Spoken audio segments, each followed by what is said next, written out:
All right, guys, welcome back to the channel, and in today's video, we're going to be covering the top 5 weapons to be using heading into Black Ops 6 Season 2. So I am recording this pre-Season 2 because obviously I'm unsure of if any of the new weapons are going to be good or not. We're getting 4 brand new weapons at the launch of Season 2, so if you guys want to see another top 5 weapon video shortly after Season 2, make sure you guys go down in the comment section and let me know which weapon you are most excited about. Personally, I'm really excited to get my hands on that PPSH, but couple others are looking pretty interesting, like the FAL.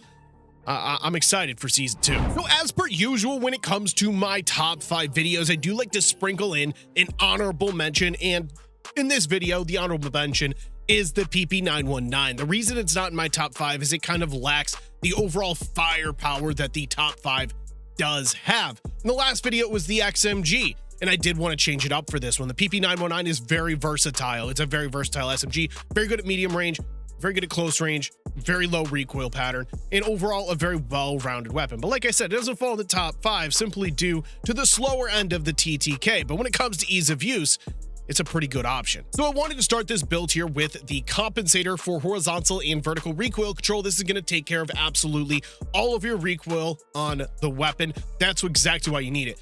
Something like the ported compensator, personally, I don't feel is necessary. It doesn't have a large kick to it, but this is going to help you with your sustained fire. On to the next attachment. It's the reinforced barrel to increase both damage range and bullet velocity. Like I had stated in that intro, this weapon is very versatile, and increasing both the damage range and bullet velocity is just going to help the TTK, especially in the long ranges. Now we're going to be chucking on a magazine to help it with its close range engagements, where I'm chucking on the fast mag 2. You're going to get a large increase to aim down sight speed, reload quickness, and sprint to fire speed. There's a fast mag 3 there. That's a 30 round mag. You can definitely use that if you want to, but personally that sweet spot is the fast mag 2 for me. We get a large ammo capacity of 40, but still increasing the overall aggression of the weapon. Onto my rear grip, I personally love the ergonomic grip. You're going to see it on every single build. It's quite simple. If you're a fast-paced player, you're sliding into gunfights, you're diving into gunfights, those are 2 categories that do need to be increased. So whether that be the CQB grip or the ergonomic grip, they're almost required on every weapons. If you're a similar play style to myself,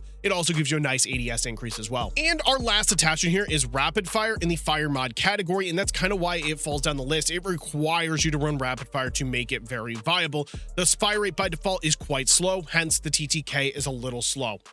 The rapid fire definitely helps your cause, but when you look at the rest of the weapons, you'll see why it doesn't fall in the top 5. It is a little bit on the slower TTK side, but I do have it as an honorable mention simply due to the ease of use. There's all the attachments on the screen. Feel free to pause the video right now to copy all of these down. Now officially starting the list here with number 5, I have the C9. The most versatile SMG in the entire game. It 100% outperforms the PP919, hence why it's in the number 5 spot. A very good weapon that's good at close range, a very good weapon that's good at medium range, and it has virtually no recoil whatsoever. A great TTK, one of my favorite weapons in the entire game. Now, I wish I used it more, but as a content creator, I do experiment with all of the weapons in the game, but if I were to be casually playing, this is definitely a weapon I'd be using. All right, so first attachment here is the compensator. This is going to control a large amount of vertical recoil control. It definitely has a larger vertical kick than it does horizontal, and that's why we're primarily focusing on the vertical of this particular build. It makes sense. On to the next attachment here. It is the normal long barrel. You're going to increase the damage range. In this case, I don't find that the bullet velocity does need to be increased. However, by increasing that damage range strictly, it's going to be more than the reinforced barrel. You're going to increase the TTK range, and it can definitely take those damage ranges 20-25 meters very, very easily, especially with the addition of the long barrel. Onto a magazine here. I personally love to use the flip mag. We get a very fast reload, and on top of that, we have 0 cons to running this attachment. As always, the magazine is a preference, so extended mag can be used. Extended mag 2 in some circumstances can be used. Personally, I would definitely juggle between these 3, however. So I'm gonna sound like a broken record. In every single one of these builds, you want the ergonomic grip because of the slide and dive to fire speed, most importantly. And again, the aim down sight speed also gets increased. Now our last attachment is a fire mod with the recoil springs. Horizontal and vertical recoil controls gained here. Like I said, we're primarily focusing on the vertical recoil control, hence why we're choosing that muzzle and then the recoil springs. So we're getting all of our vertical covered here, and we're also getting the addition of horizontal recoil control that's going to help the shake that is there on the C9. It's going to help you shoot extremely straight. Once again, there's all 5 attachments on the screen. Feel free to copy all of these down. Let's jump over to number 4. At number 4, we have the AMES 85, and let me just say this is much different than anything I've put on the channel. I've never once covered a rapid fire AMES 85, and some of you may be thinking the pros don't use the AMES 85 or use the rapid fire AMES 85, so why should I? It's because the pros ban rapid fire because it makes this thing absolutely ridiculous, and it does significantly increase the TTK of the weapon. I do want to say though, I am running 8 attachments on this build, so it will require gunfighter. First and foremost, we have an optic, and that's going to be the Kepler Microflex. That's my preferred optic of choice, especially on the AMES here. Just a clean reflex sight. As always, you guys can choose whatever you want here, whatever you're comfortable with. It could be the iron sights, maybe a different optic. Go with what you're comfortable with. On to the next attachment. We're going to need to control some recoil, and the compensator is the best option here. I experimented around with the ported compensator. I experimented around with the normal compensator, and I found I hit far more shots while running the normal compensator here. Once again, I've explained this. The compensator is going to help you with sustained fire. It's going to control your kick much further while you're holding down the trigger, where this is more targeted towards the original kick of the weapon. And I don't feel the AMES has much of an original kick to it. Our next attachment is targeted towards your damage range and bullet velocity with the reinforced barrel. It is a weapon that can take far range fights, so increasing these will in turn significantly increase your TTK at range. Onto our underbarrel here. It is the vertical foregrip now to take care of horizontal recoil control. One of the downsides of running rapid fire is it does tank your recoil control, but with the compensator and now with the vertical foregrip, I don't feel like you need anything else in the recoil category. It still is very easy to use. Normally, I don't run a magazine on the AMES if I were to be running something like the pro build or not running rapid fire, but because I'm running gunfighter, I chucked the extended mag here. We're getting a 45 round clip, and we have no sacrifices other than reload quickness, but you get to pick up a couple extra kills in return. All right, so the rear grip's here, ergonomic grip once again. Just throw it on. Just put it on. Now we have a stock where I'm chucking on the balanced stock. I have flipped between the infiltrator and the balanced on this weapon, and for rapid fire in particular, with how aggressive I'm playing, I find the balanced is a better option because you're gaining more of that normal movement speed, sprint moving speed. You're getting around the map quicker. So the stock is definitely one that can be swapped about just about anything there. Choose what your preference is here. And the final attachment is rapid fire, increasing our TTK, making the weapon far more aggressive. I mean, there's not much more to cover here. You do have a decrease of bullet velocity and damage range, which we've covered with the reinforced barrel, and recoil control, which we've covered with the compensator and the underbarrel. So, in turn, this thing's an absolute monster. There's a lot to unpack with this one, so make sure you guys spend the time to pause the video and copy down all 8 attachments. I think you guys are going to absolutely love this thing. I know it's a little different, and I know a lot of you are going to be saying, well, the pros. Yeah, we're playing public matches here, Chief. This is a great public match build. At number 3 here, we have the Model L assault rifle. This was my previous #1 weapon, and I added rapid fire to it. I significantly increased the viability at close range. But after dumbing down the statistics and really paying attention, I find that it kind of eliminates the purpose of the Model L. This is a slower paced assault rifle that dominates the map in the long ranges.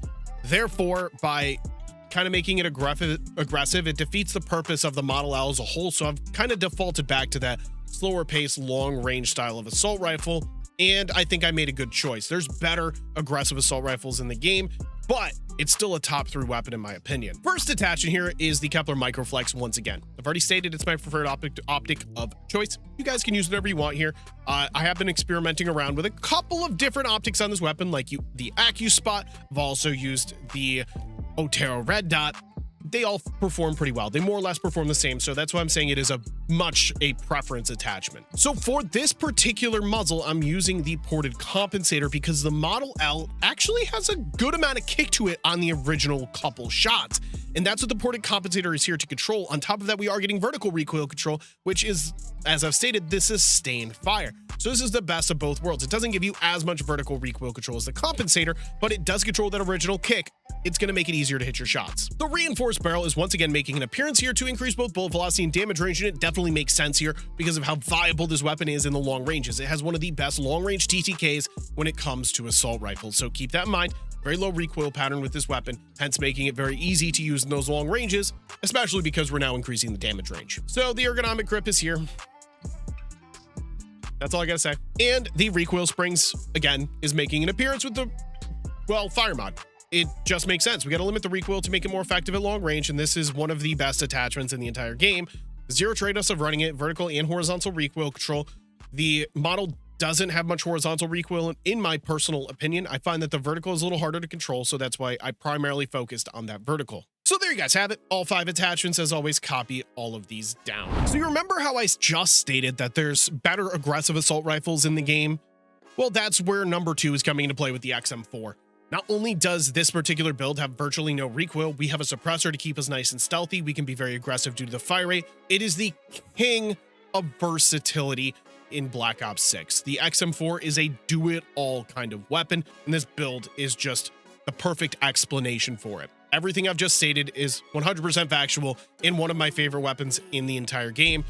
Again, another weapon, if I'm playing casually, 100% what I would be using. So again, it's an optic and it's the Kepler Microflex. Once again, the iron sights are actually pretty clean on the XM4. So if you guys wanted to use that, you could definitely do so. And again, different optic.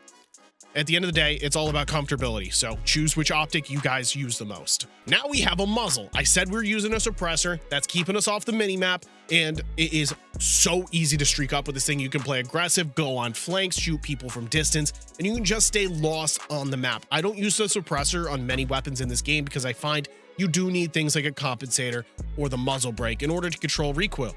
You don't need it on this particular weapon. Our next attachment is the reinforced barrel. Like I said, the king of versatility, so we do need to target the long range. Exactly what the reinforced is doing here, increasing our bullet velocity and damage range. If there was a barrel that did help with aggression, something like the short barrel, but I find that this is just not really useful. If there was a barrel, though, that did increase something like the aimed out sight speed or the strafing speed or the overall mobility, I'd probably choose that on this particular weapon, but there isn't, so the reinforced is the best option. Now onto our rear grip. It's the ergonomic grip. Don't ask questions. Put the dang thing on. And our last attachment is the most important attachment of the build. It's the buffer weight stock. The massive amount of horizontal and vertical recoil with this thing is insane. If you have the opportunity to put this on a weapon, I believe it comes on the XMG, the XM4, and there's a marksman rifle, I believe. I'm not 100% which one that is, but regardless of that, you should be running this thing. It has a trade-off of ADS and aim walking speed, but the pros far outweigh the cons here. It's something like the, what's that suppressor from Modern Warfare 3? I can't even remember the quartermaster suppressor, more or less the same kind of concept. So there's my number 2 weapon. Make sure you guys copy these attachments down. I think it's gonna be one of your favorites, just like it is mine. And in the number 1 spot, it's the Jackal PDW. I do suspect that they may make some minor changes to this weapon. Nothing too crazy, but right now it has an insane TTK at range, and the pros are even talking about removing the barrel from the weapon to eliminate how good it is at range. It's, again, a versatile dream. It's just like the C9, but even better. Great at close range, but even better at medium range. You can 4-shot this weapon at a ridiculous range if you're accurate and you sprinkle in some headshots. So it's a good reason why it's number 1. So I'm going to start by saying this is basically the pro build. Not often do pro builds actually work in public matches, but in this case, it really does. It's the best weapon in the game. First attachment's a compensator. We got to control recoil on this thing. That should just come without saying. Without it, this thing does have a crazy recoil pattern. So the compensator is step 1 in that journey to limiting the recoil. Next attachment is the long barrel. The same reason as the C9. We don't really need to increase the bullet velocity. You shouldn't be using it outside of its effective damage range, which again is 25 to 30 meters due to the low recoil pattern. So that being said, the damage range is all that needs to be covered, and it increases it quite a bit. Our next attachment here is the Ranger foregrip. That's going to give you horizontal and vertical recoil, our next attachment is an underbarrel with the Ranger foregrip. That's going to give you horizontal recoil control and sprint moving speed. We do need the horizontal recoil. That's very important. But more importantly, in my opinion, is the sprint moving speed. If it weren't for the sprint moving speed, you could chuck on the recoil springs and call it a day, but the sprint moving speed really just messes people up. It gets you around the map really quickly. It kind of messes up people's timings off of original breaks on maps. And that's why this attachment's so important. All right, ergonomic grip. You know the drill. Chuck the thing on. Don't ask questions. It's the best on rear grip in the game. And our final attachment is to really maximize on the aggression of the Jackal PDW. It's the balance stock, aim walking speed, movement speed, hip fire movement speed, and strafe moving speed. And it's 2 ticks to every single one of those categories, which this attachment is what makes the weapon so effective with how fast you fly around the map. that's basically it. Without this attachment, I'm not sure the Jackal is as good as it is at close range, but because of how much you get sped up with the balance stock here, it just puts it over the top. For the final time in this video, copy down all these attachments. It's the #1 SMG. It's the #1 weapon here in Black Ops 6. That could change, of course, but for now, the #1 weapon. As always, when it comes to these kind of videos, you guys go down in the comment section and let me know if I'm wrong, or tell me what your top 5 weapons are here in Black Ops 6. It is completely subjective. The balance in this game is very good, so I wouldn't be surprised if your list is different from mine. But I think I've got a general idea of what the community is using and what I'm personally using for my own successes. So I do think you guys should try all of these out. Thank you guys so much for watching. Make sure you guys hit the like button. Make sure you guys hit that subscribe button for more top 5 and Black Ops 6 videos. Keep up to date and stuff. I'll see you in the next video.